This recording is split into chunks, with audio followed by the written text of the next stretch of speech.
His Royal Highness the Crown Prince and Prime Minister, Prince Salman bin Hamad Al Khalifa, sent a cable congratulating the Prime Minister of the Republic of India, Narendra Modi, on his re-election for a third term.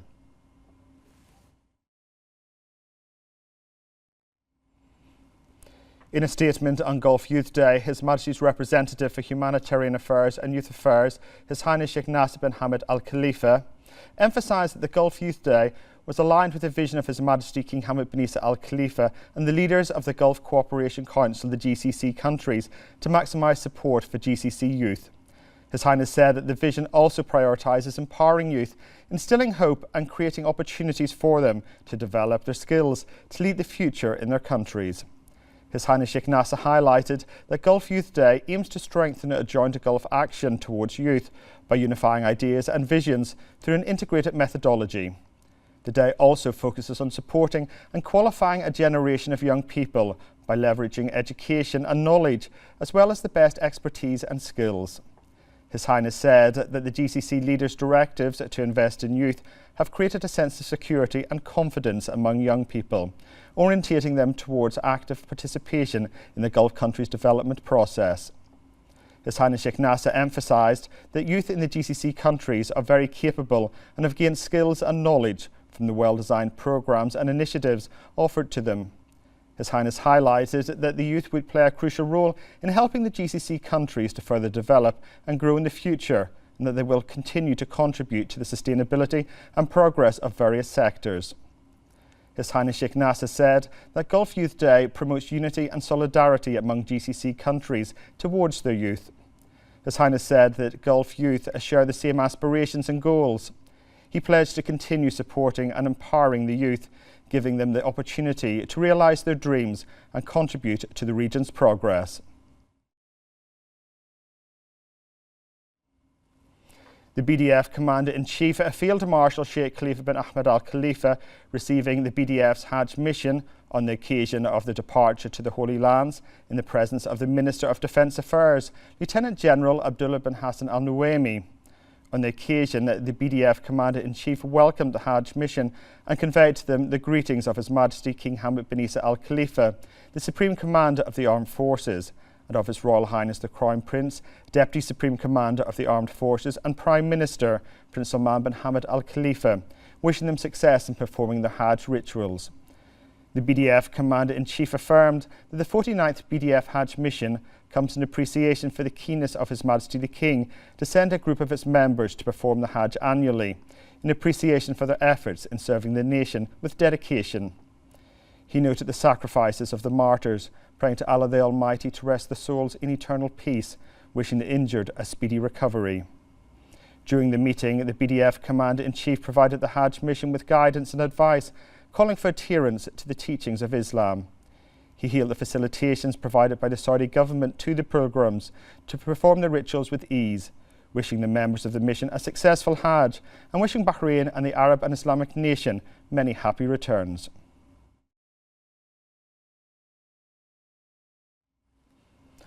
Under the patronage of the Chairman of the Board of Trustees of the Isa bin Salman Education Charitable Trust and Chairman of the Board of Directors of Tamkeen, His Highness Sheikh Isa bin Salman bin Hamad Al Khalifa, His Highness Sheikh Mohammed bin Salman bin Hamad Al Khalifa attended the graduation ceremony of the American University of Bahrain AUB at the Bahrain National Theatre. His Highness Sheikh Mohammed highlighted the determination and ambition of Bahraini citizens and the successes and achievements they have made for the kingdom's comprehensive development, led by His Majesty King Hamad bin Isa Al Khalifa. His Highness highlighted the unwavering support of His Royal Highness the Crown Prince and Prime Minister, Prince Salman bin Hamad Al Khalifa, to the kingdom's education sector. In this regard, His Highness noted that education is foundational for national progress and development. His Highness Sheikh Mohammed emphasised that education and knowledge are essential to achieving the kingdom's development aspirations and goals. He congratulated the graduates on their achievements, wishing them success in their professional careers and efforts that support progress. The graduating students were then presented with their certificates, and the outstanding students were honoured with prizes and grants provided through the university's cooperation with a number of sponsors and supporters in the private sector.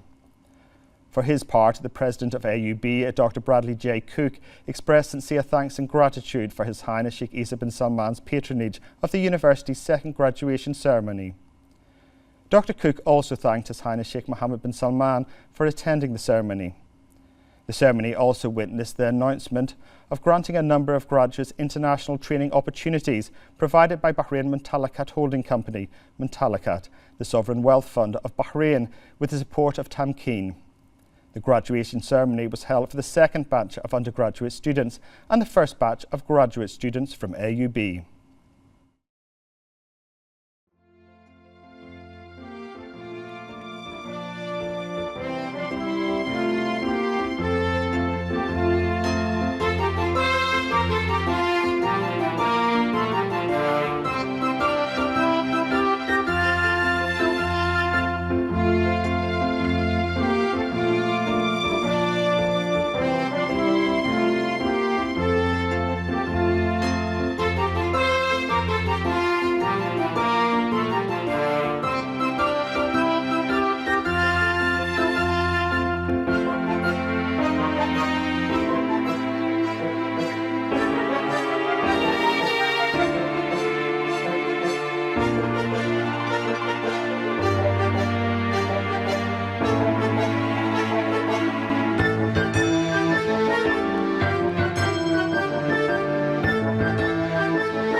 Coinciding with the celebration of the Silver Jubilee of His Majesty the King's accession to the throne, the Deputy Prime Minister, Sheikh Khalid bin Abdullah Al Khalifa, inaugurated the Rifa station for reactive power compensation in the presence of a number of ministers.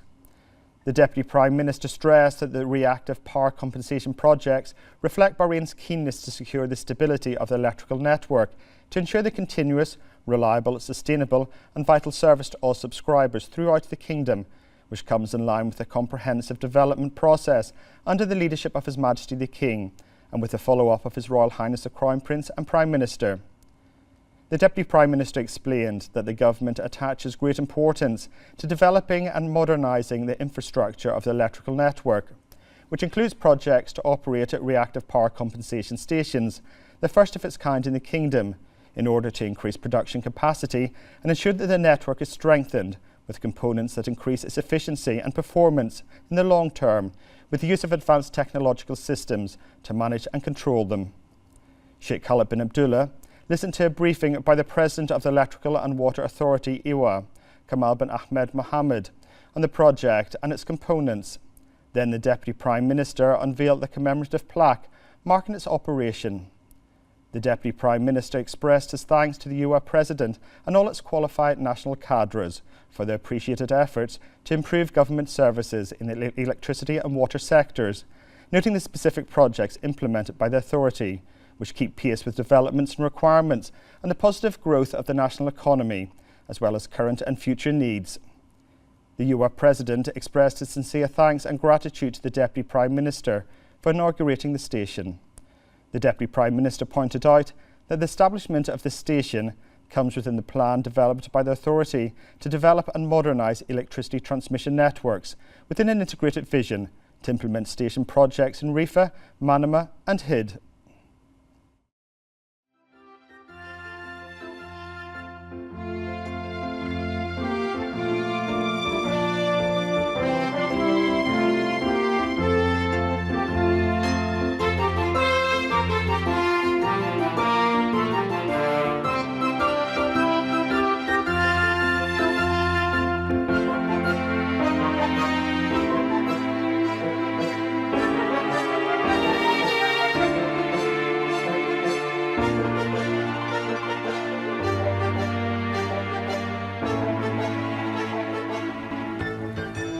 The Minister of Labour and Chairman of the Board of Directors of the Labour Market Regulatory Authority, Jamil Humaidan, met with the Director General of the International Labour Organisation, the ILO, Gilbert Huboum, on the sidelines of the Minister's participation in the 112th session of the International Labour Conference. During the meeting, Humaidan reviewed Bahrain's efforts, led by His Majesty the King, with the follow-up of His Royal Highness the Crown Prince and Prime Minister in developing legislation that organises the labour market and implementing many projects aimed at enhancing its stability, sustainability and growth. Technical cooperation between Bahrain and the ILO was also discussed to develop the labour market and human resources and professional capabilities to keep pace with the changes in emerging job patterns. He highlighted the implementation of many initiatives to enhance the social protection of workers and develop a national labour legislation that is in line with international labour standards.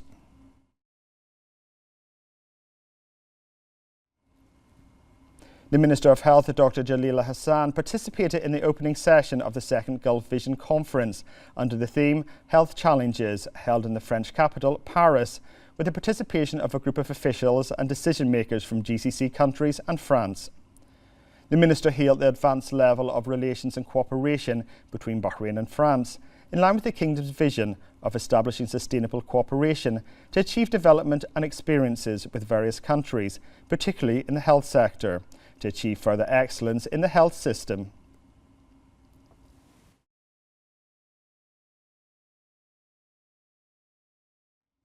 As part of the visit of His Majesty King Hamad bin Isa Al Khalifa to China and his meeting with the Chinese President, Bahrain and China signed a number of MOUs and agreements in various fields.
To speak more about that, we have with us over the phone the CEO of Bahrain Polytechnic, Dr. Kieran O'Cathan. Hello, Dr. O'Cathan. Can you tell us about the significance of the recently signed agreement during His Majesty the King's visit to China regarding the strategic cooperation between the University of Bahrain Polytechnic and University of Beijing? Yes, I think, for us, Peking University, which is recognised as one of the most prestigious universities in China and consistently ranks in the top 20 globally. So I think for them to be engaging with Bahrain Polytechnic on this very particular issue around AI and to set up the Bahrain Polytechnic PKU AI Plus Centre of Excellence Bahrain Polytechnic campus really sends out a very strong message internationally in terms of what we're doing at the Polytechnic and what we want to do in the future. And currently we have actually 3 of our last year's graduates are currently studying in Peking University doing Masters and PhD.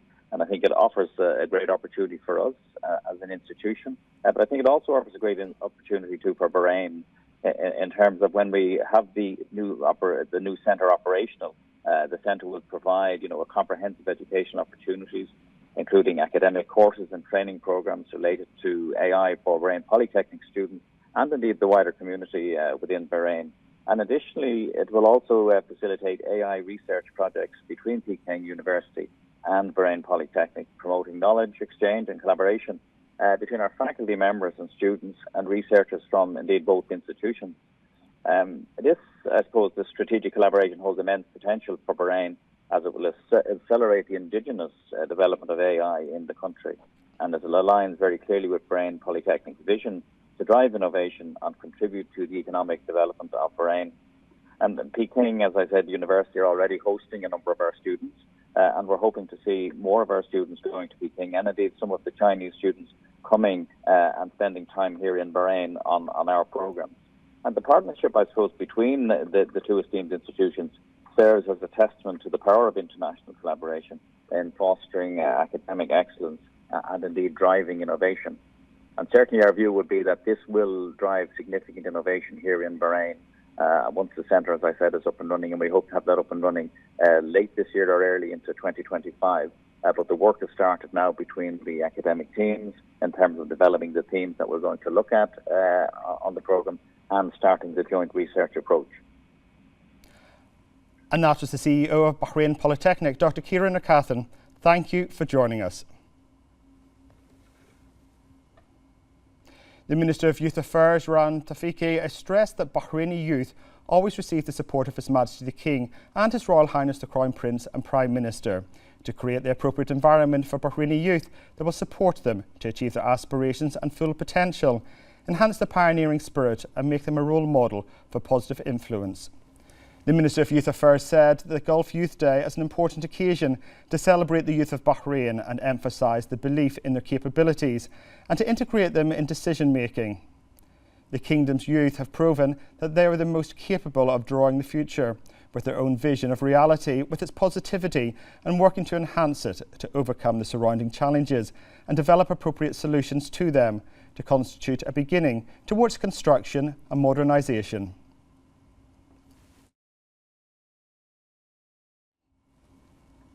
The Kingdom of Bahrain welcomed Slovenia's official recognition of Palestine. In a statement by the Ministry of Foreign Affairs, Bahrain affirmed its support for the positive step towards completing international recognition of the legitimate historical rights of the Palestinian people to freedom, self-determination and the establishment of the independent state on the borders of the June 4, 1967, with East Jerusalem as its capital.